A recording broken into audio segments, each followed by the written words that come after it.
So good afternoon. Vishnu, am I audible to you?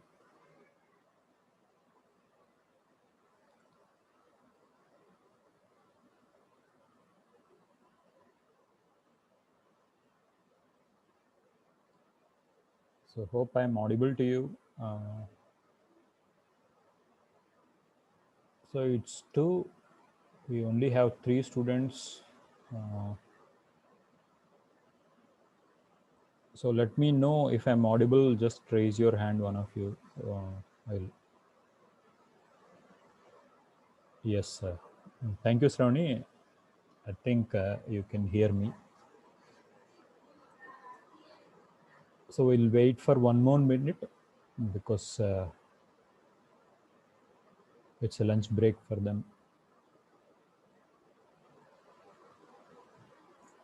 So before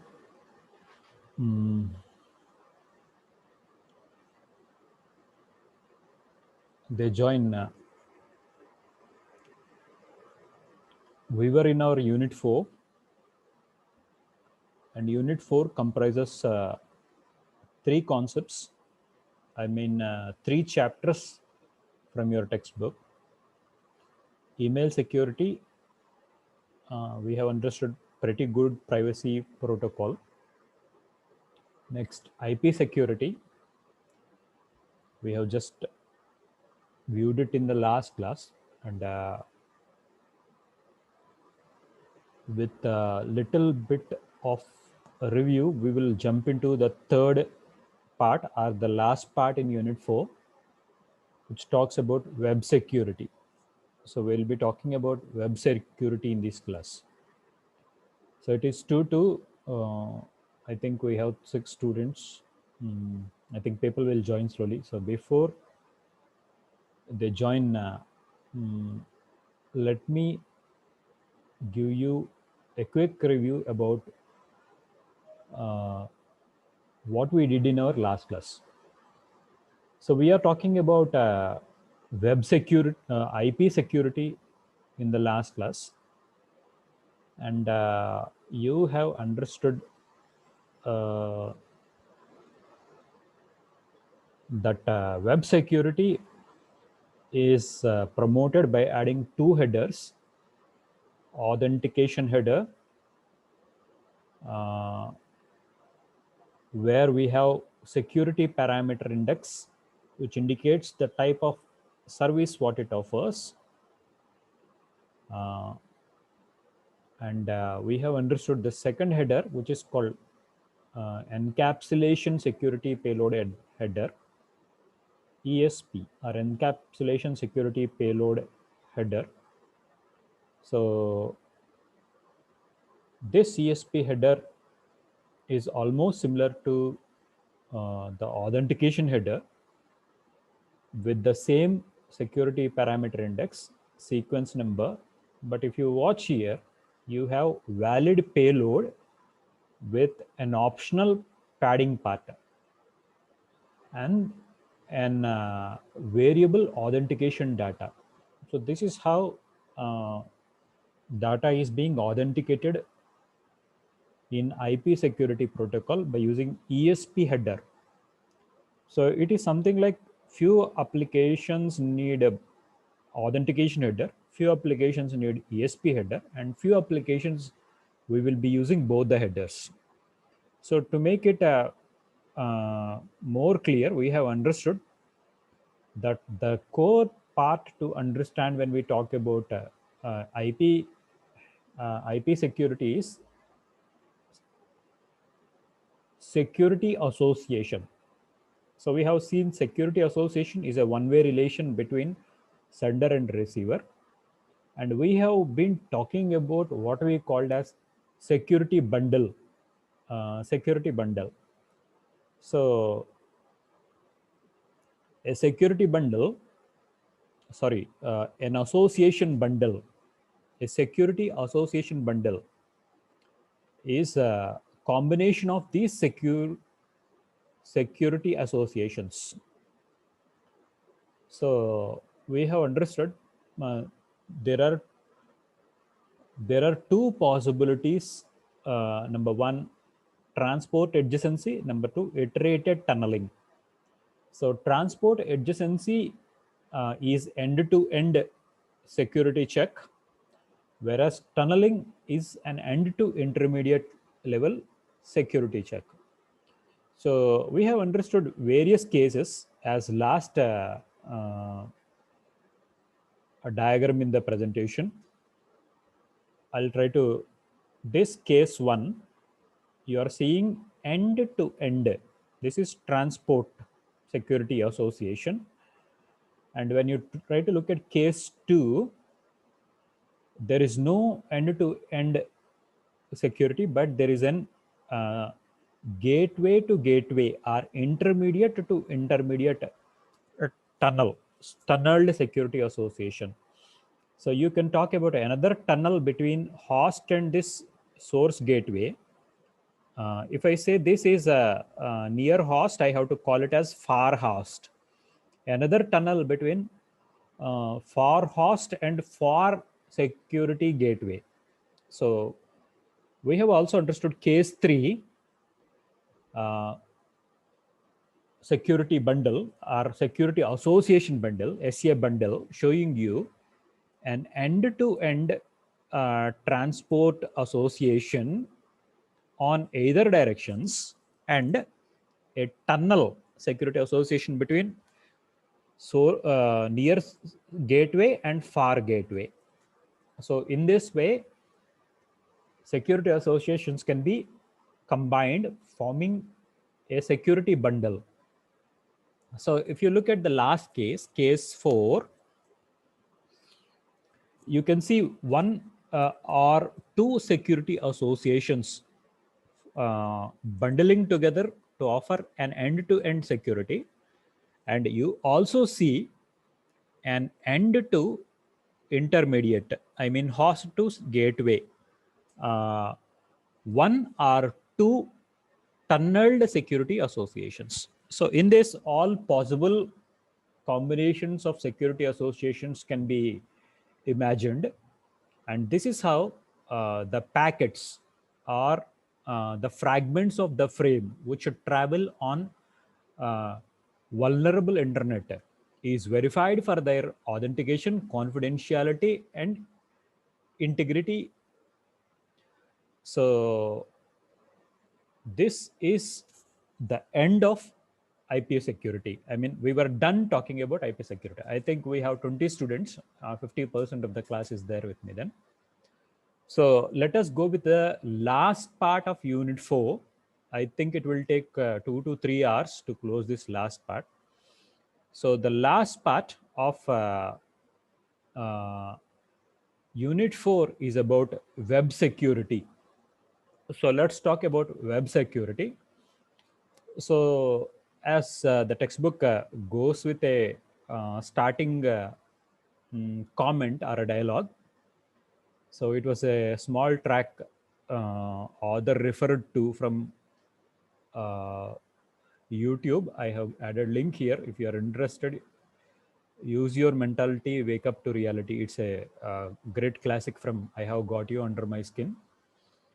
So web security, if you want to get into theory, so let's jump to the next slide. Okay.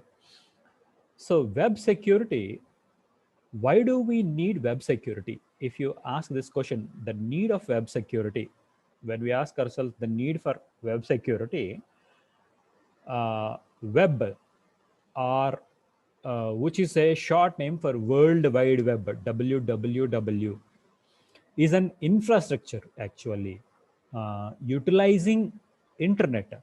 So I think we have also defined this internet in the last class. Interconnection of networks, LAN, MAN, WANs are spreading across the continents. When you interconnect them, we call it as internet. So internet is a network of networks. It's a physical framework. But when you look at web, World Wide Web, it's a framework.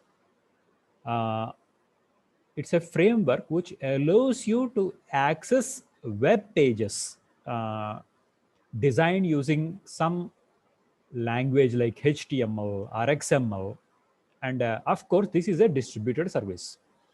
As we have started understanding what is distributed service from Kerberos, if you understand carefully, all the applications from Kerberos in Unit 4, email as well as internet protocol, all these comes under distributed services, but with varying objectives, varying security requirements, makes the necessity for a different protocol. So let's talk about web security then. So I told you, web or World Wide Web is an infrastructure which lets clients to access web pages, maybe static, maybe dynamic, residing on a distant server. So it's a distributed application then. Okay. So why we need to focus on security in web is now being widely used by business, government, individuals. I think before 1995, so something like 1995 in India, if you look at it, e-commerce was just a fantasy for business people. Okay, we don't have e-commerce.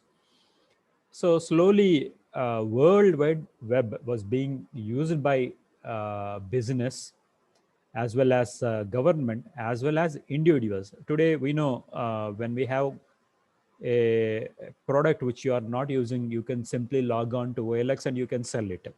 So even individuals are accessing it. Even government is using it. Aadhaar card, you know how your Aadhaar card works. You know how commerce is happening. So when World Wide Web is being used for all these applications, we need it to be secured, because the infrastructure or the framework on which this web pages uh, accessed are using a vulnerable internet. Even the network is vulnerable, even the web. So when you look at it, it is hard to segregate a genuine web page from a proxy web page. So State Bank of India, when you try to log in, you always have lot of proxy websites. So this is the necessity why we need to secure the web. Okay, if you look at a third bullet, there are variety of threats which will try to question the integrity.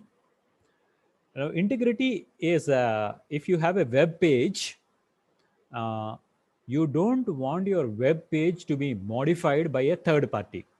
For example, what has happened recently with the Hall website. It has been hacked by a Pakistani group, and it has posted some illegitimate information on the Hall website. Of course, they have recovered it within 48 hours. So this is called integrity.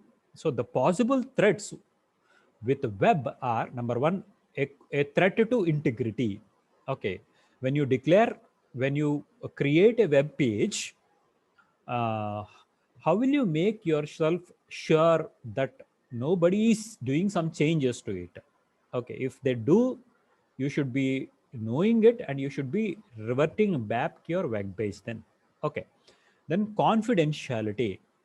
So it is a threat. If you understand, how does user know that he is actually browsing the State Bank of India website, but not a proxy website? This is called confidentiality. And denial of service. For example, if you do a financial transaction on IRCTC, if you do it on a proxy server, uh, there is a danger that IRCTC will tell you that its merchant has not received your amount. Am I right? This is called denial of service. You get a service and the service offerer denies that service. Am I right? So authentication. The next threat is about authentication. How do you prove that the web page owner is a prestigious company? Like if you say, if you are trying to answer online exam from TCS, so how do you know that the web, the mid paper, or the what do you call, the placement questionnaire, what you are trying to answer is from the legible TCS only. You are not doing it by somebody proxy. Okay, this is called authentication threat. So, and not just this, we need multiple security mechanisms to safeguard the web page from any of the threats. So if I try to make you to browse through textbook once, because I wish to show you textbook once, because you will be referring to textbook all the times. Uh, this is chapter 16. I think all of you can see my textbook. This is chapter 16, where the possible threats on the web are compared in form of a table, 16.1. If you look at it, uh, integrity, the possible threats are modification of user data. This is a active attack. Trojan horse browser. A Trojan horse was added as an what was added in your browser. Each time you refers to that web page, uh, they will have an information. Trojan horse is a virus, am I right? Malware. We don't call it as virus, but we have to call it as malware. Okay. Modification of memory without your information. If your memory is being used by some other cookies, okay. Modification of message traffic in transit. Of course, modification of message traffic in transit is also an active attack. So all these active attacks, which were listed in column number 2, will question the integrity. So the consequences are, when somebody modifies your data, you lose your original information. When Trojan horse was added up in your browser, you are compromising with the machine, with the speed with which it is working. So if your memory is being used by somebody else, or if your messages are being modified by somebody else, your system was, your infrastructure was made vulnerable. Okay, so the measure, what do you need to take to safeguard yourself from such threats recorded in second column is a cryptographic checksum. So if you use a checksum, like cyclic redundancy code, your integrity will be preserved.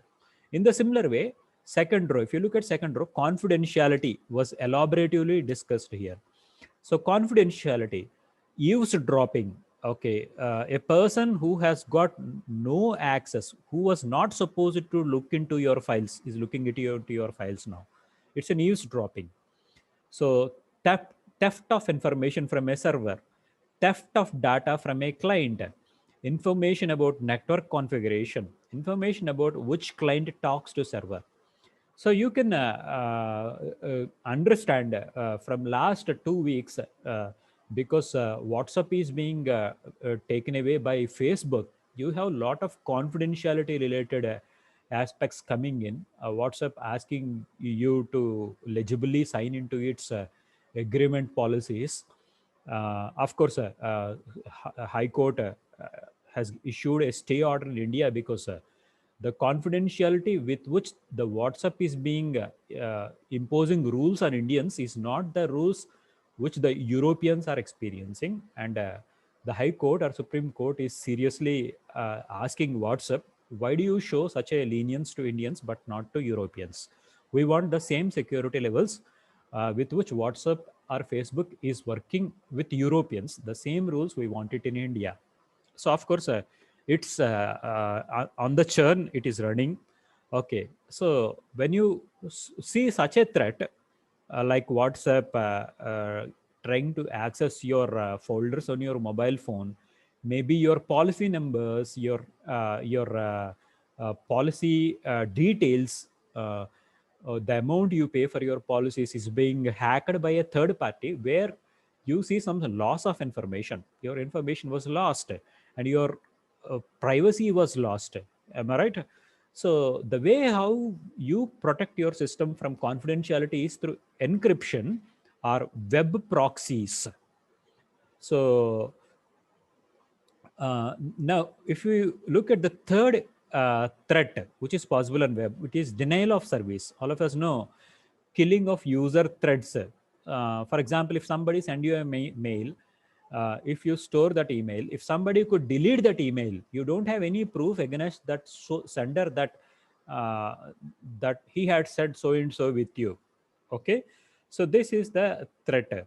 For example, if you paid 500 rupees for an railway reservation in IRCTC, if if your system was deleted with all these receipts, you cannot file a case in customer dissatisfaction case. Am I right? So such things we call it as denial of service. Okay, flooding machine with bogus requests, so is another form of active attack. Filling up disk or memory, you see sometimes this happening with your virus. When a virus gets installed on your system, what it starts doing, it starts multiplying itself, occupying your entire hard disk, or it makes your RAM slower. Am I right? So this is also a denial of service threat.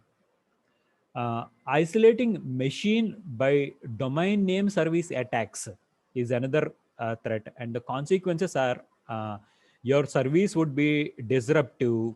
You will be very much annoyed when you try to browse through a web page. You will be troubled by a lot number of advertisements or ads. Sometimes some advertisement settings will happen when you install some cookies. Am I right? So they are difficult to prevent. Okay, the countermeasures are very difficult when you are fighting with denial of service. So when you look at the last row, the possible threat is the threat with authentication. So when an authentication is lost, impersonation of legitimate user. For example, if somebody also has, if somebody have cloned my ID card, okay, then can claim that they belong to Vidyaniketan. Am I right? Data forgery is the second threat. So misinterpretation of user. If somebody else is talking on Zoom with the same frequency contents, you may mislead that I was talking at that minute. Okay, so this is also called as forging. So this is misrepresentation of user. So belief that false information is valid are the consequences when you lost authentication. So of course we have understood how to fight with this authentication is some cryptographic techniques like digital signatures, hash, and MAC. So these are the possible threats which are even valid when we work with the web. So going back mm, to the presentation, so web security is a we have we need to because World Wide Web is being widely used for all these requirements, because it is vulnerable, because we see a variety of threats which we have explained under these four categories. It the We can find the requirement to secure the mechanism. Okay, so this is the need for securing the web page. Then let's get into storing then. So there are two mechanisms which lets you to work with web security. The first protocol, according to this syllabi, is SSL. We call it as Secure Socket Layer. SSL security, or Secure Socket Layer Security, we call it as. So this is a transport layer security service. If you look at the IP security, what we have understood in the previous couple of classes, when we try to differentiate between these two securities, IP security was deployed at network level layer, but the secure socket layer security or web security was deployed at higher layer, which is transport layer. So this is a transport layer security service. And if you look at the history, it was developed by Netscape. So something in around 1996, there was a version of SSL which was launched by collecting some feedback from the general public. So this is version 3. Version 3 was designed in something like 1996 by collecting public input, okay, based on the experience of the users while accessing web pages, what sort of threats they have faced. They tried to release a version of SSL, which is called SSL version 3, released by Netscape in 1996. And of course, it was not standardized, and it was standardized after 2 more years, 1998, around 1998. And it is very interesting to look into the history that until 1998, even though the first web page was available in something like 1980s, till 1998, people have not recognized that web is needed to be secure. Security is needed to be associated with web pages, and this happened in 1998. In 1998, the internet standard called as TLS, the next protocol, transport layer security, just the advanced version of SSL, we call it as TLS, transport layer security, was standardized, and it was implemented. So I was sorry. Okay, I'll try to reshare. Okay, I don't know. Okay, so we are talking about history of SSL by Netscape in 1996, and in 1998 it has been standardized, and the standardized version of SSL is what we call as TLS. So this uses a TCP. TCP stands for Transport Control Protocol. The protocol which was deployed at transport layer level. Okay. So this is the history behind development of web security, or the need for web security, and when web security has began. And in 1998, talking truly, from only from 1998, we have the web pages being secured. Okay, and it is called as TLS. But to understand TLS, we need to look into SSL, which is called Secure Socket Layer Protocol. So if you look, so if we began, if we have to begin, we have to begin from SSL. And if you look at SSL, SSL is not a single protocol. So you can watch the last bullet. SSL is not a single protocol, but it is uh, deployed at multiple layers. At multiple layers, I will show you in the next slide. And SSL is spread across the layers. It is not at a specific layer, like IP security is at a network layer. SSL is not at the only the transport layer. Okay, this is what the clarity we need before we continue. So I think I have 36 students. Okay, so this discussion needs no prerequisites. If you have not heard it till the point, you can start making it a fresh note. Still, we can understand. It has got no prerequisites. Okay, so let's talk about web security. Then we are talking about SSL. So as I told you, SSL is not a single layer protocol. It is called protocol stack. SSL protocol stack, or it is also called SSL architecture. So these are the synonyms, or different ways in which the examiner may question you. Present SSL architecture may be a possible question, or describe SSL protocol stack in detail. So then the answer for both the questions will be the same, of course. When you look at this stack is a pile, am I right?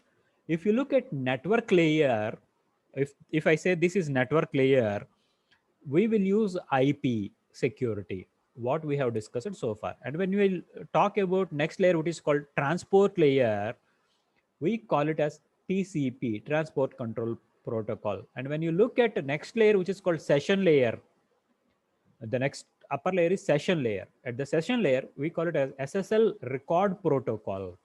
And when you try to look at application layer, so if you look at ISO, we say 7 layers. They are application layer, presentation layer, session layer, transport layer, network layer. And if you come down, data link layer, uh, and of course, we will go up to physical layer. Okay. So in few representations, presentation layer after application layer was merged with application layer and session layer. So we don't talk about this explicit presentation layer. Okay, so in application layer, you can see uh, a collection of protocols like HTTP, Hypertext Transport Protocol. This is how we secure every web page by using a protocol, application layer protocol called HTTP. So similarly, there is something called SSL alert protocol.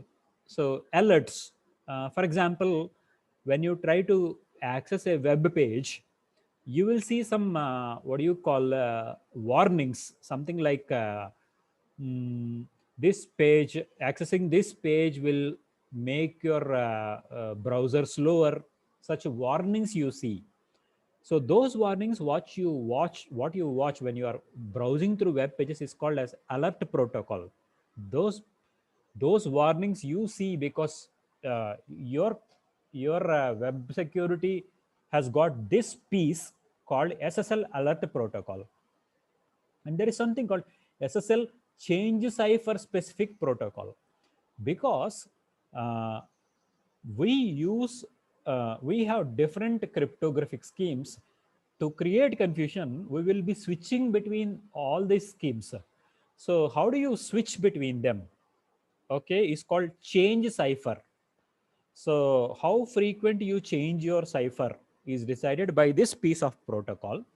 And the last protocol, or the upper protocol, what you see in the application layer is SSL handshake protocol. So this is where you establish handshakes, and a handshake happens after both the parties introduce themselves. For example, if we go to a party, what do you say? How do you introduce yourself? You will shake the hand with somebody else there in the party and say, I'm so and so, I'm from so and so place. So he answers back by shaking your hand and telling he is so and so and he is from so and so place. This is called handshake protocol.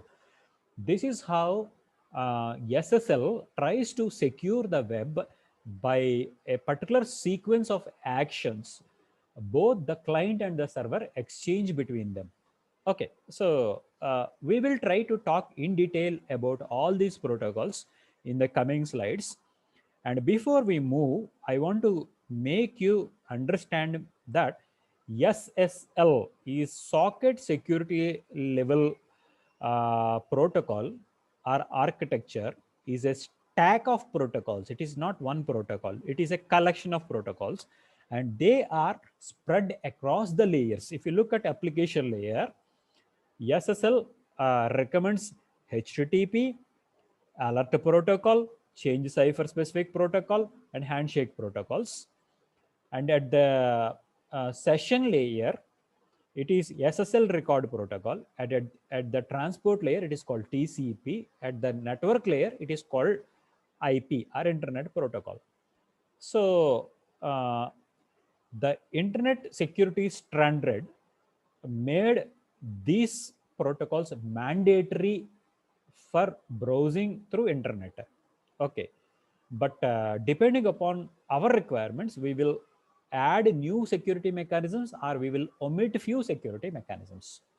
So if you want to talk in detail about this SSL protocol stack, let us keep going like this.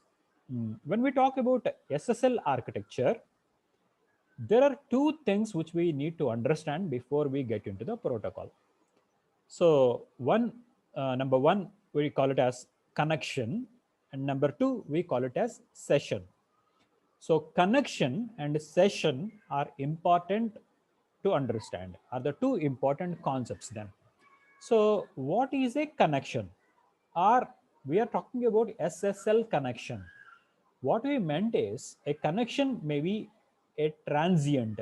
I mean, a transient connection is something like if you want to ask your friend in an exam hall, do you got pen or not? What do? You just turn back and say, anybody got a pen? Okay. So this is a transient. Okay. So this is a question where you don't have time to watch who is giving you pen in an exam hall. It is called as a transient connection. So if you want a pen, the way, what do you do in exam hall is you stand up and you say, somebody having a pen, give it to me, and you get the pen and you keep writing with that pen. That's it. You don't mind about who is giving you pen, who is having pen, why they are not having pen. This is an example for transient connection. So this is one form of connection which is called transient connection. And number two, peer-to-peer connection.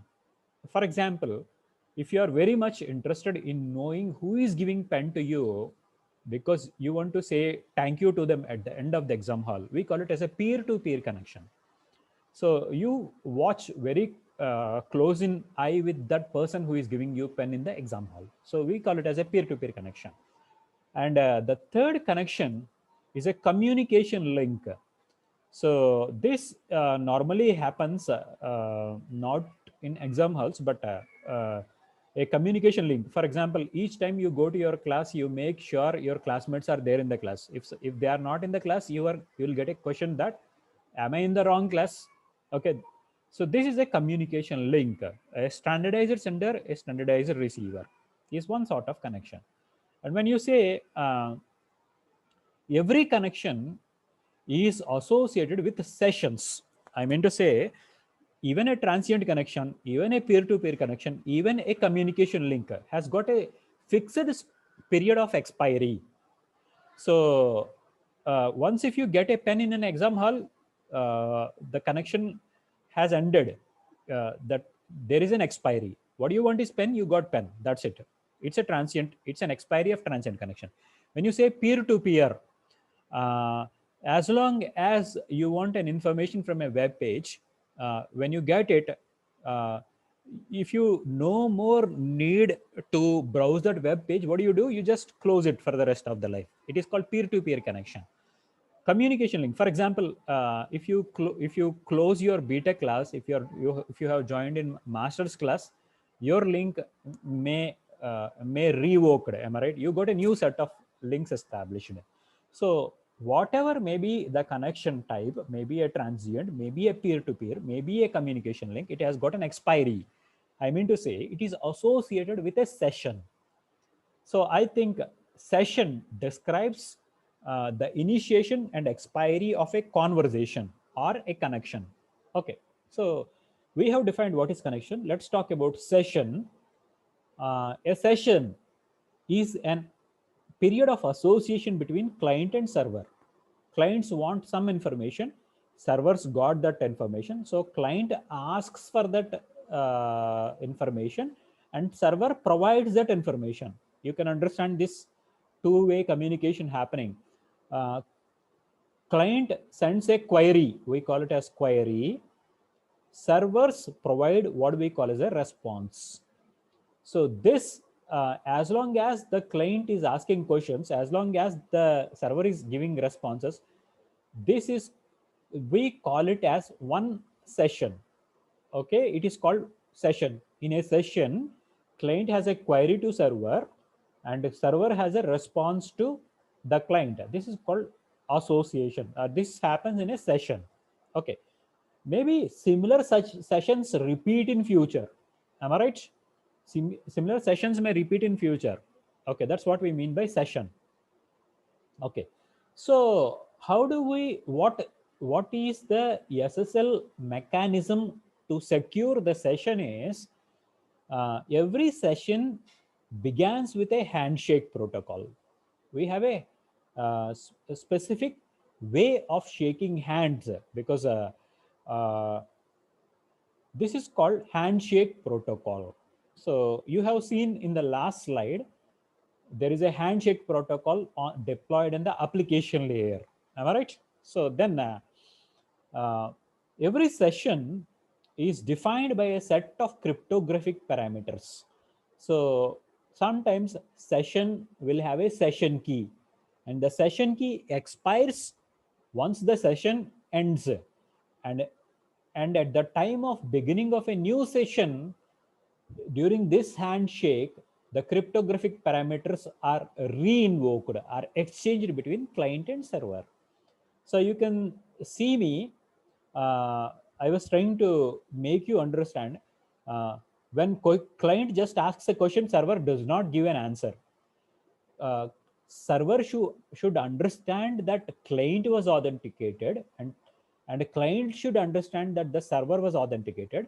Only when they agree with that privacy terms, client will ask the question, and then server will give the answer, because client don't wants to put a wrong question to a wrong server, and server also don't want to give a wrong answer to a wrong client, because this may lead to some chaos. Okay, so the communication or connection happens in sessions, and every session is safeguarded by establishing its own cryptographic parameters.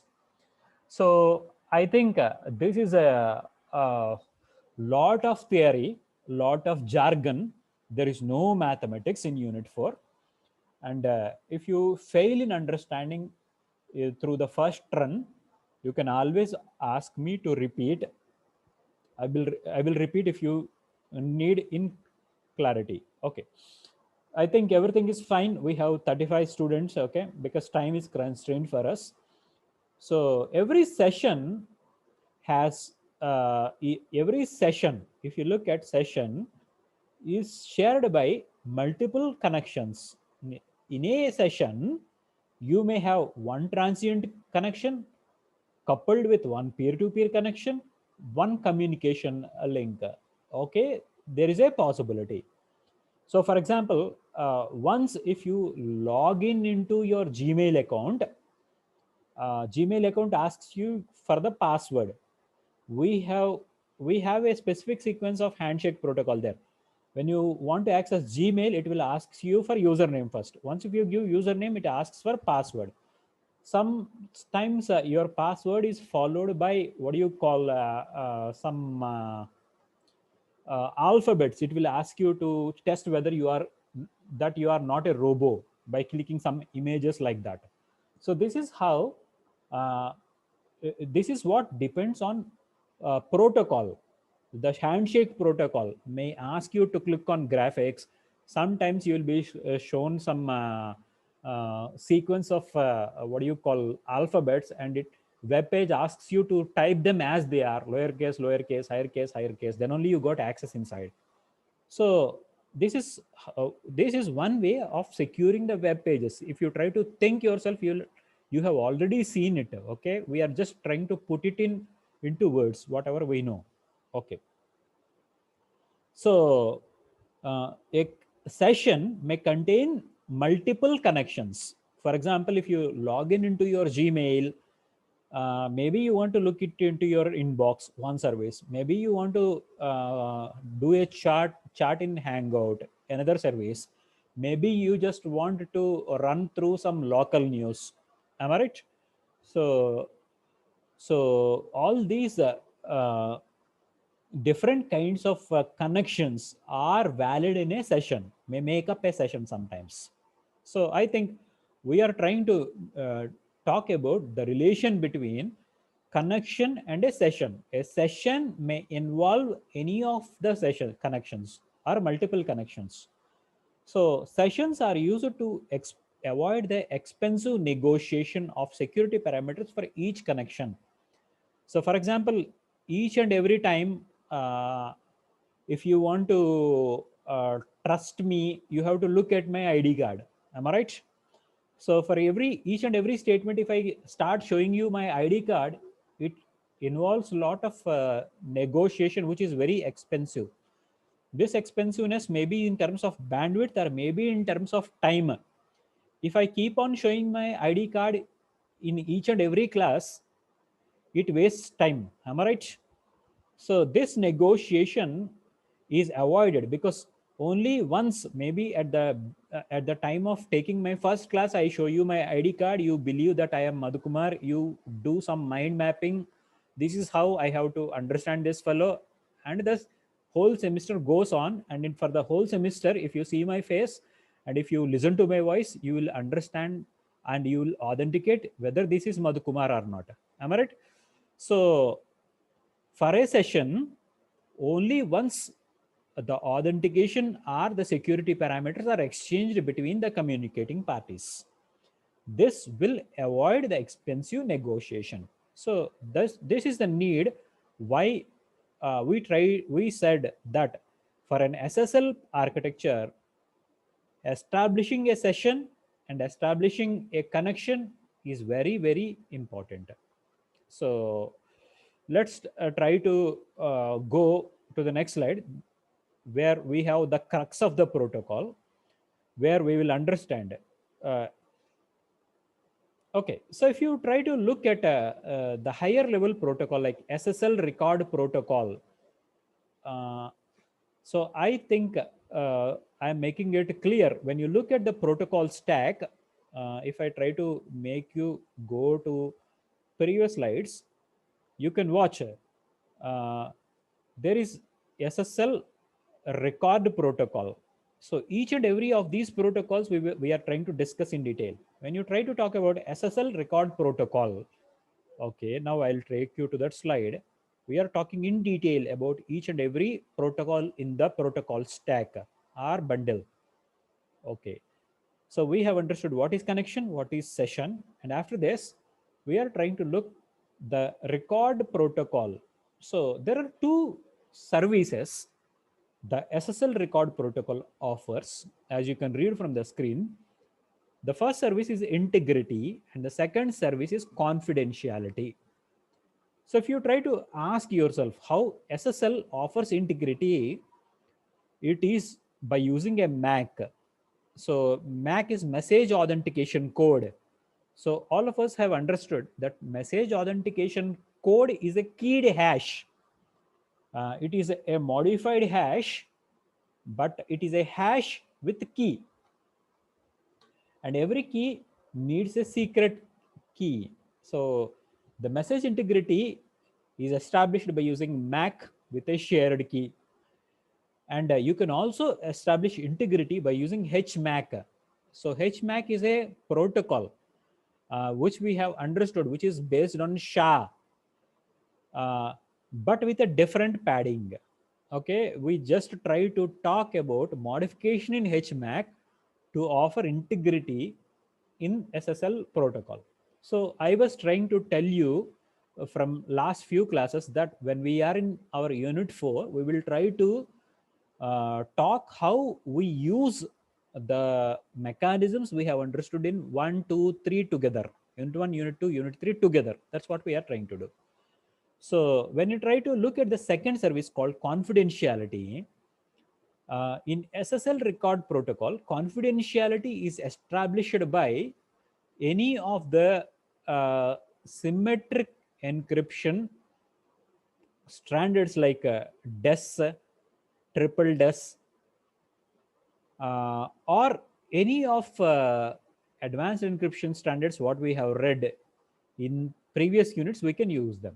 Okay, so message is the only difference with HMAC or any other protocol is that message is compressed before encryption, because for confidentiality we need to encrypt. The encryption can be done by using any of the symmetric cryptography algorithms what we have identified or recommended. The only constraint is message is compressed before encryption. So SSL protocol recommends you to compress and then encrypt. So this is the SSL protocol, SSL record protocol services. And if we move forward, if we want to look at how this happens. Uh, the series of steps are sequence of activities, which we can put it as a diagram, which is the essence of SSL record protocol is application layer on the sender machine generates data. For example, this is the chocolate. This is the data, or the plural of data, datum. The sender wants to exchange it with the receiver. So this datum is first broken down into fragments, parts. Am I right? Because you cannot eat the whole chocolate as it is. What do? You break it into manageable parts. So every manageable part is called fragment. And after breaking it, you have to compress it. Okay. To occupy less memory, you have to compress it. And after compressing it, to make it, to make best use of your memory. So why do we compress? To make best use of memory. Am I right? For example, when you go to a departmental store, when you shop for 2000 rupees, what the shopkeeper do? Shopkeeper will pack all the things what you bought for 2000 rupees in a cotton bag or a cloth bag neatly, so that you can carry it on your bike, or you can carry it easily while you are walking, or while you can easily carry it while traveling through a bus. Am I right? So this is what we call compress packing. So the series of activities are: application layer generates data, which is broken down into manageable fragments, and every fragment is compressed to best utilize the memory. And to authenticate it, it is added with a machine authenticated code. So this is MAC. So MAC is called message digester, or it is a keyed hash. So it is added with a MAC then. And then the whole compressed part of fragment and the appended with MAC is encrypted. You can see a hashed portion. And this encrypted fragment is appended with the SSL record header. This gray thing is the record header, and you append it with the record header. Look, the original, this is your original chocolate. What do you want to eat? Look, what others are watching this chocolate, they are watching it something is in a different way. Okay, you cannot guess this gray part by looking at this hatched part. It is neatly packed. Even it has got an header which takes care of security.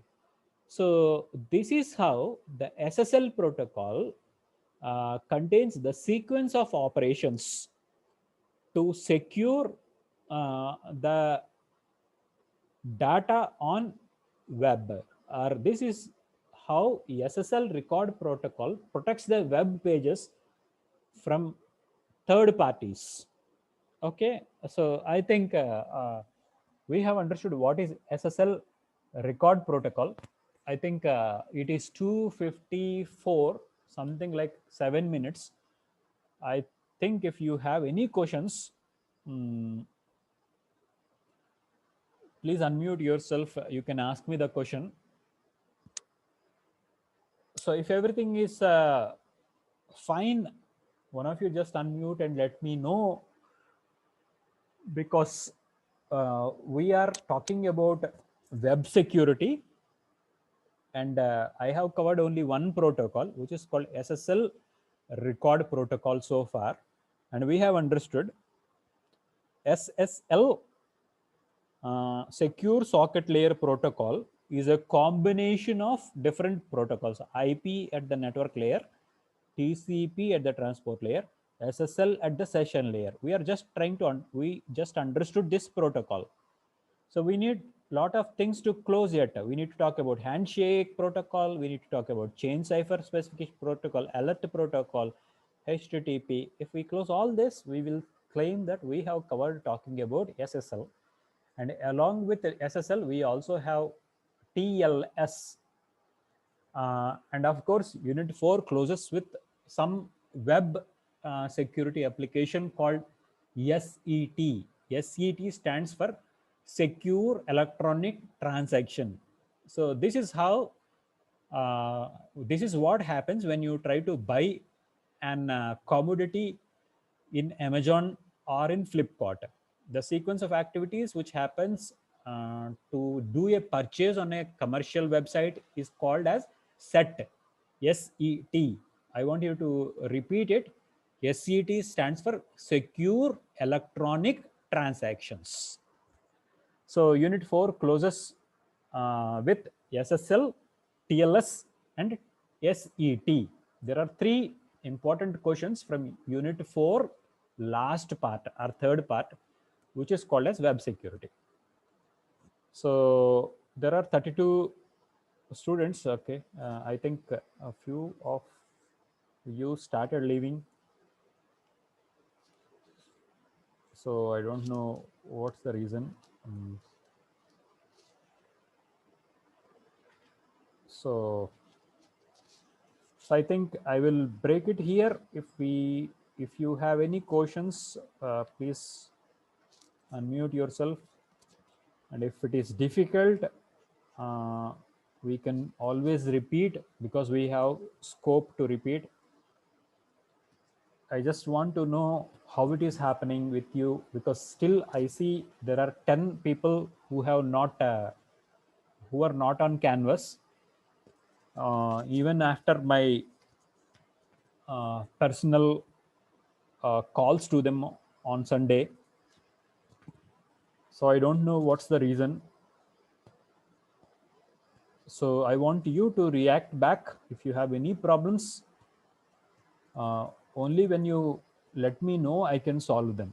If you stay silent, so at one time, I will also try to stay silent. I think that's not how the things should go. So problems from your end are needed to be addressed, as well as problems from my end are also needed to be addressed. So I want one of you to unmute, okay, and let me know how it is going, because I understood from last three classes, I was not trying to ask you to unmute.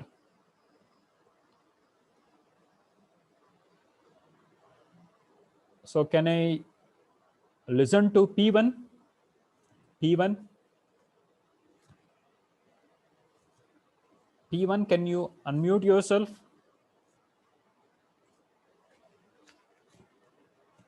Yeah, she is not there. So 54? 54, can you unmute? Sorry. 29, can you unmute? So this is perfectly a bad sign for me. So if you continue like this, my spirits will go down for no reason. So if I lose my spirit, you don't get the information in the correct form.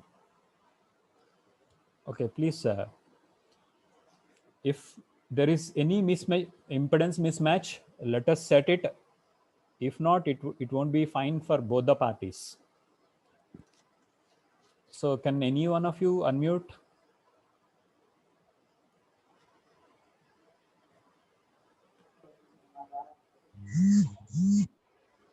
L1. Yes, sir. Yes, it's very annoying for me. Okay, so I was not trying to shout on you or anything. Okay. Yes, sir. All right. Yeah. So how is it happening with you, L1? So Sir? how was the course going? Are you on Canvas? Yes, sir. Canvas. You got textbook? Yeah, sir. We are at the end of Unit 4, if you have noted it down. Yeah. Yeah. Can you, you want to tell something? Are we slow or fast or anything else? Any feedback from your point? Sir, everything all right, sir. Okay. Then you are doing it good then. Yes, sir. Okay. Thank you. Then you can Okay. unmute yourself. So anybody else?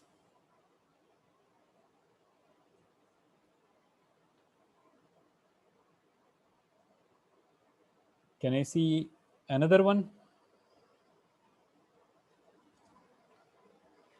Prashant, can I see you? J not. Can you unmute yourself? Okay. 404, Narasimha. Sir, Yes, good afternoon. good afternoon, sir. So how you are thinking it's going? Is it going okay? Okay, sir, but I am not opening Canvas, sir. It is asking for a login password. Okay, you lost your password or what? No, I can't get it, sir. I don't know how to get it. So you got invitation? Yes, sir, I got You can reset it again. reset. Okay, you can reset it again. Okay, sir, I'll try one more time, sir. Okay, please ping. Please share me the screen on WhatsApp. I'll help you. Okay. Okay. So I think you got another class to join. Thank you for joining. We will catch